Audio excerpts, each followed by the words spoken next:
protect us from this monster, Mr. Speaker? Who's going to protect us? Because the government looks like it's unable to take an action against him. Mr. Speaker, if this government was formed by ODM, this man would have been in jail by now, I can assure you.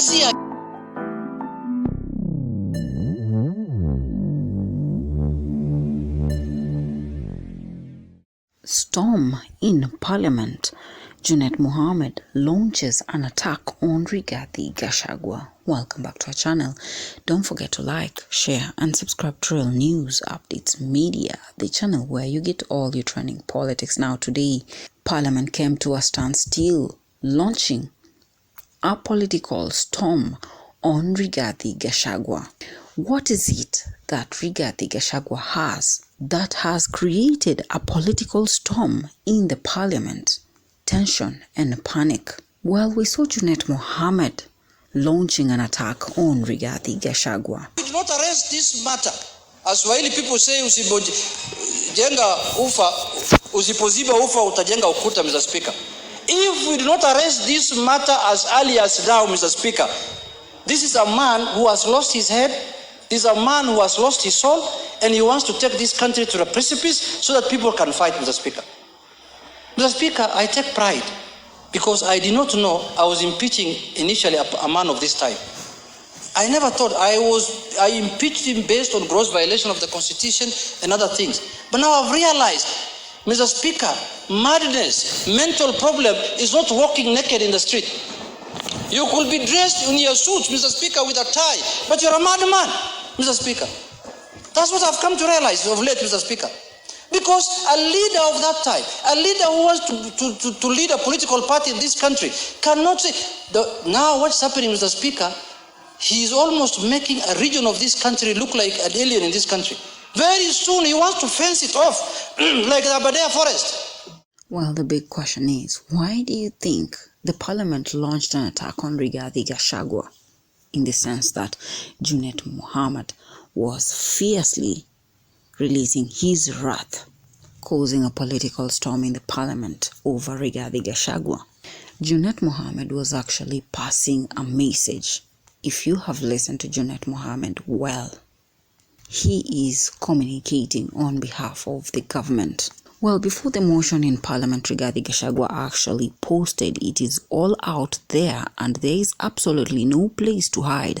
State terror against innocent leaders and Kenyans." The cornered William Ruto has ordered his praise and worship teams in the National Assembly and the Senate to table the motions this afternoon and try to blame Rigathi Gachagua for the atrocities against the people of Kenya. You can fool some people sometimes, but you cannot fool all the people all the time. Kenyans are not gullible. Rigathi Gachagua was actually aware he was a subject topic in the Senate, or the Parliament rather. I want us to analyze this situation.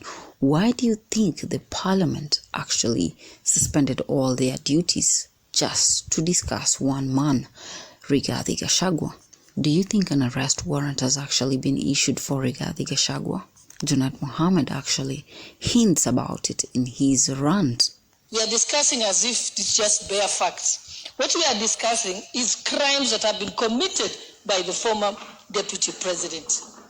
His crime are offenses that are set out in the National Cohesion and Integration Commission Act. And we even have past history where people have made utterances that were assumed to have been wrong and they were not even guilty, yet they were arrested. So my issue here is, I'm also calling upon the chairperson of NCIC, Reverend Kobia.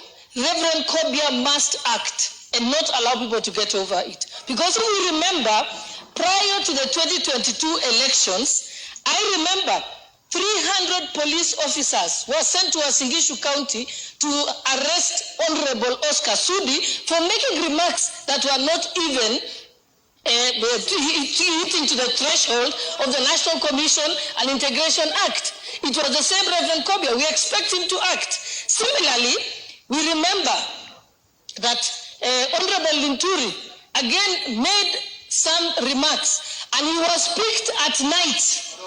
Yes, he mentioned that word in Uasin Gishu, and he was picked by the police, and ferried to Nairobi at night for arrest.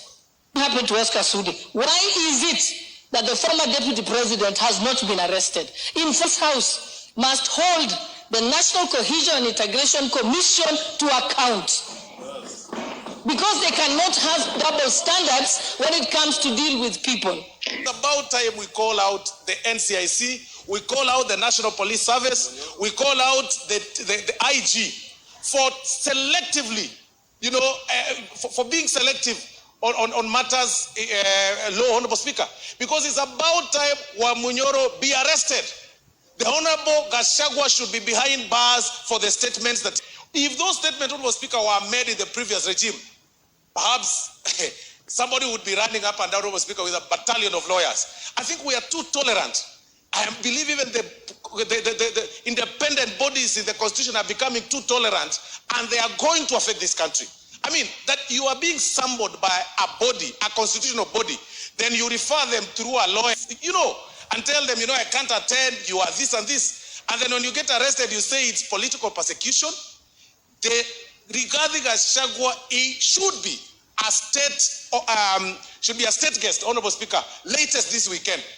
In one accord as a house, not just condemn, but ask the government of the Republic of Kenya, and more so the Inspector General of Police. I know he hails from Madeira also, but he must apply the law without fear or favor, Honorable Speaker. I saw in the news last night, Honorable Speaker, them saying that the lawyer has written to NCIC. NCIC did not summon a lawyer. They summoned a person who is not above the law, and the law must take its due course. And I want to encourage the NCIC Commission to get the help of the Inspector General of Police to enforce the law as it is.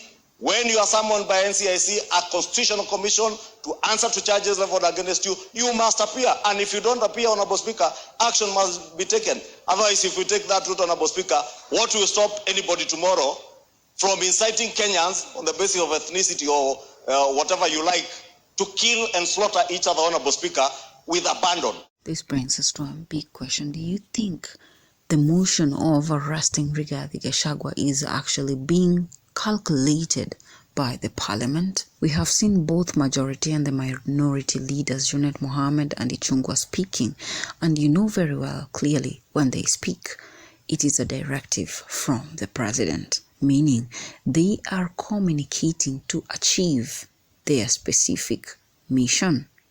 What do you think? What will be the reaction of Kenyans, Mount Kenya to be specific, if Rigathi Gachagua is actually arrested? Because they are actually talking and discussing a motion of his arrest over incitements.